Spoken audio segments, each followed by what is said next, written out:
What's growing on? So we just finished up the tour of Stephanie's property.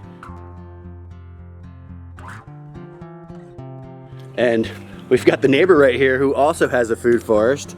And what's your name? I'm Dwayne. You're Dwayne, and you just happen to live right next door? Yes, I do, and it's really nice to have 3 mad gardeners on the greenway here. So in East Pensacola Heights, we are blessed to have these areas between the properties in the backyards. So it's really nice, intimate way to get to know your neighbors. We can walk directly down to the market. The church is right here. And so what we've been doing is actually putting in a tropical zone here of edibles, and then we have a temperate zone of edibles over here. We also have another a neighbor here, Ben, that's also doing food foresting. You can see all the plants that he's getting ready to start rolling out. He's got his little nursery ready to go. He's prepping the ground. Wow. So blueberries and persimmons, we're trying to find a good adapted variety here that tastes well with size of the fruit and smallness of the seed and astringency. So this is my property here.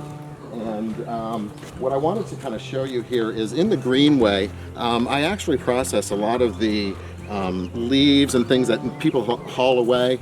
The neighbors, as they drive through here, they help to mash it down, and then it just decomposes here.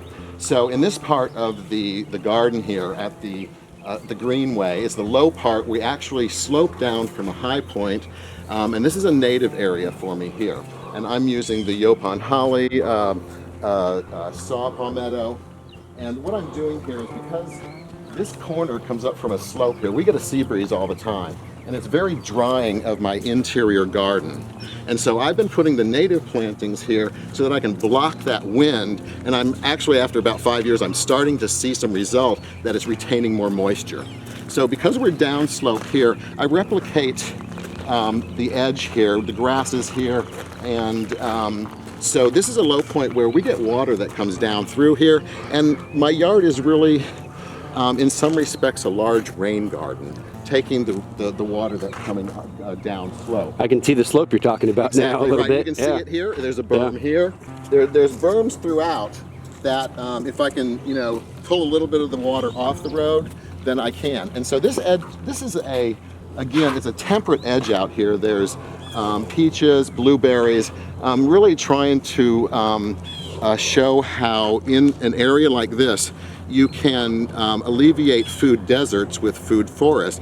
I'm already starting to get some blooms. These are University of Florida varieties, low chill hours. The UF ones, and I'm getting the road warmed here too.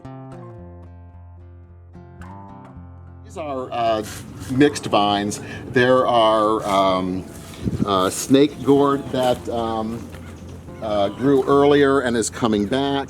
These are the lab beans, the purple hyacinth beans. They're really neat beans. They make it through the summers here without pests, and of course without any synthetic fertilizers or anything like that. These are pigeon peas, and so here is my tropical zone here. Whoa! It's facing the south, and I've been protecting it with that native zone. That I showed you with the saw palmettos and such. So I've been very successful here with the TR Hovey. You can see where it froze off last year, and so as long as you protect it, you can kind of keep these going for a while, and we've been very successful with those. And then this is the I don't know what this variety is. Stephanie showed it to you over in her yard. Same one she had, yeah. Yeah, and so I've got some bananas I've been very successful with here. These are maturing now. Again, do not know the variety name. They came from somebody's yard, so I would say heirloom. Possibly Roger heirloom produces. Yeah, That's all I care. And so here, again, the tropic zone, we've got some Okinawan spinach, turmeric. I'm kind of trying to simulate a canopy here using the bananas, the moringa, this is called a caturai, and the papaya, so that I can kind of feel like I'm in a forest, And so caturai, this is beautiful. I've heard of this. It is. It doesn't make it through the winter here. You have to take a piece of it in. Wow. And, this is 1 year's growth here. This is my banana pit here. And so I'm going to be directing a lot of the water off the roof down into this area here. You know, the bananas, they're heavy feeders, they want to be moist. And so and as you've already learned, we're on a slope. So this property is also terraced. This is becoming one of the terraces, and there's another wall there that it's terraced. So I am directing the water through terracing to the areas where they need to be.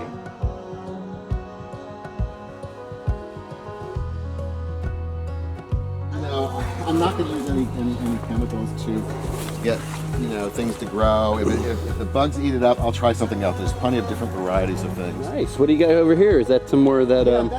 That's called Lego spinach. Yeah, beautiful. And, it's another edible leaf. It has to be cooked because it has toxins in it that you want to cook out, but it comes with this really nice bloom in the fall time. I'm going to work with those in the landscape next year for some kind of a dramatic effect in the fall. Nice. It would really be nice on the street.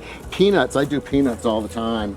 Yeah, they grow well here. They're great on a border because if they start over reaching their border, you can just take the weed eater, zip. So it's a good landscaping element. It's a beautiful so that's just plant. a regular peanut. That's not like a perennial peanut or a ground I'm using cover. them as a landscaping element and food. Wow. It's a nice edging plant. Cool. And so you can see the terracing here. And this was terraced before you got it? Yeah.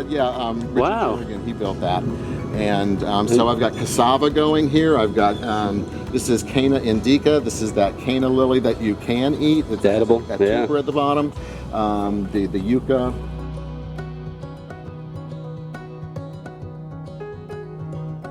This is a pomegranate here. And so Jerusalem artichoke going on over there. The squirrels will eat up anything that's sunflower. So this year I did the Jerusalem artichoke to get a sunflower, and also it leaves a nodule underground that you can eat. Delicious too, right? Yeah, sure. It actually is nice to stir fry it with the moringa. Wow. And so I just got three varieties from a friend from Maine. I'm going to try them next year. Oh, we'll okay. see. So it'll be my first time trying them. Good. I'm still trying different stuff too. Yeah, right. You know? That's what's great about this. I call this the world garden because I was just starting to say with Renee from East Hill Edible Gardening and the Organic Garden Club in Pensacola, we're looking for varieties across the world that can be adapted here that have recipes attached to them. So it's been a lot of fun looking for these different varieties that are of food value elsewhere. So the Jerusalem artichoke, stir-fried with the moringa, just nice. Wow. A little bit of blanch and soy sauce on the Okinawan spinach. So cool. How many years have you been doing this here? Oh, I've been observing nature all my life. Really when you're doing a landscape like this, a lot of it is just observing nature and how it's put together.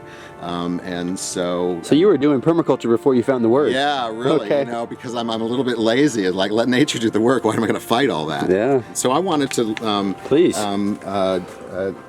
let you depart with a gift. A gift, Yeah, really? Yeah, this is. I've been waiting for this thing to That thing looks beautiful. Ripe up, and it's a TR Hovey, and so it's in a good ripeness right now because you can start eating it right here, and then as it starts ripening up, you get the other side. Now, what's interesting about the papaya, it is a fruit now, but when it's green, it's used as a vegetable. Isn't that great? I almost like it better that way. Do you? Yeah. Typically. I like in the Thai papaya salad? Yes. That's my favorite. Yes. Yeah. There you go. I'm addicted, yeah. There you go. Wow, what a gift. So here you go. Take this. Thank you very You're much. welcome.